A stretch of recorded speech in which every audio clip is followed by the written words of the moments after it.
All right, today we're tackling something huge, 1,000 years of empire. We're talking about a story of conquest, culture, and ultimately collapse that literally forged the Indian subcontinent. We're going to trace the grand arc of medieval India, right from its violent beginnings to its fractured end. So, our story spans nearly a millennium, and it's all framed by these two pivotal moments you see here. It all kicks off in 712 AD with the very first successful Muslim invasion, and it wraps up in 1707 with the death of Aurangzeb, who was the last of the great Mughal emperors.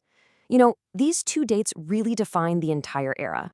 So, the big question is, how did this new era even begin? Well, it all started with this seismic shift in power, a move from local Hindu kings to the centralized rule of Muslim sultans. And look, this wasn't just a simple change of rulers. Not at all. This was a complete transformation of society. The old way of doing things, this patchwork of independent Hindu kingdoms, that gave way to large centralized empires.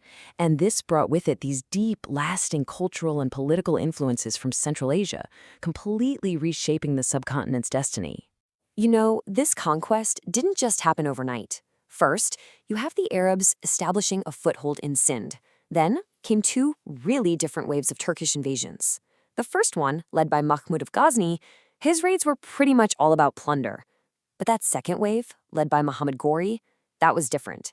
He wasn't just there for treasure. He had a vision of building a lasting empire. The Second Battle of Turin in 1192, that was the hinge on which history just turned. When Muhammad Ghori defeated the powerful Rajput king Prithviraj Chauhan, it was so much more than a military victory. It was the moment that threw the door wide open for centuries of centralized Muslim rule from a new power center, Delhi. But Ghori's victory wasn't the end of the story. Really, it was just the beginning. It laid the groundwork for the Delhi Sultanate, this whole series of powerful dynasties that would rule for the next 300 years, forging an incredible empire right from their capital. So for 320 years, from 1206 all the way to 1526, 5 distinct dynasties ruled from Delhi. You've got the Slave, Khilji, Tughlaq, Syed, and finally, the Lodi dynasty. And each one was either building upon, or, let's be honest, violently overthrowing the one that came before it. The whole history of the Sultanate is really written by its powerful rulers. It began with Qutbuddin Aibak, a former slave who founded a dynasty. Then it was consolidated by Iltutmish and trailblazed by the absolutely remarkable female ruler Razia Sultan. And then it was expanded way down into the south by the ambitious Alauddin Khilji, whose campaigns famously brought the Kohinoor diamond right into the Delhi treasury. But, this era was also home to some of history's most fascinating characters. Take Muhammad bin Tughlaq. He was arguably the most educated and brilliant of all the sultans, but his grand, really forward-thinking projects, like moving the entire capital and introducing a token currency, were just implemented so poorly that they all failed spectacularly. It actually earned him the title of the Mad Sultan.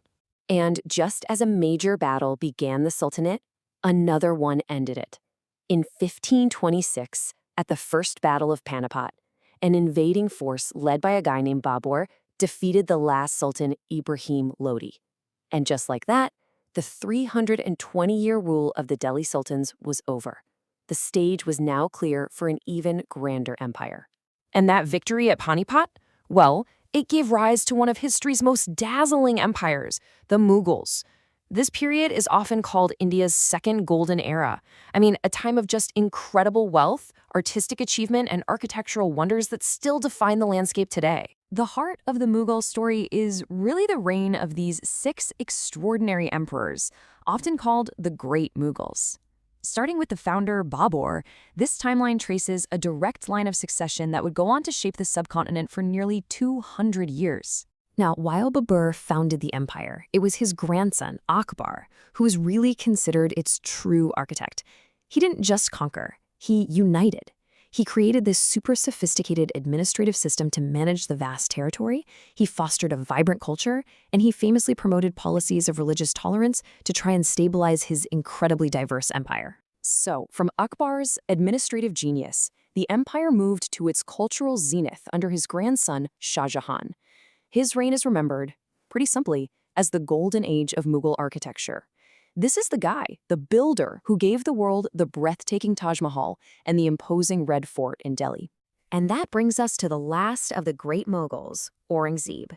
His long reign is a total paradox. On one hand, it represents the empire at its absolute largest, but it also contains the very seeds of its rapid decline. 21, that's the number. Under Aurangzeb, the empire swelled to its maximum size. By conquering the southern kingdoms of Bijapur and Golconda, he ruled over a staggering 21 provinces. That's more of the subcontinent than any Mughal before him. But, and this is a big but, this massive expansion came at a tremendous cost. Every strength seemed to create a strain. The endless wars that he needed to control this huge territory, they drained the treasury.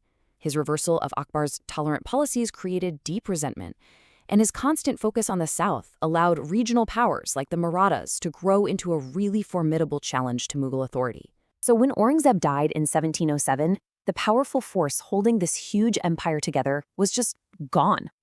His death was the catalyst for the empire's rapid fracture. It created a massive power vacuum that ambitious regional rulers and, pretty soon, European colonial powers would rush to fill.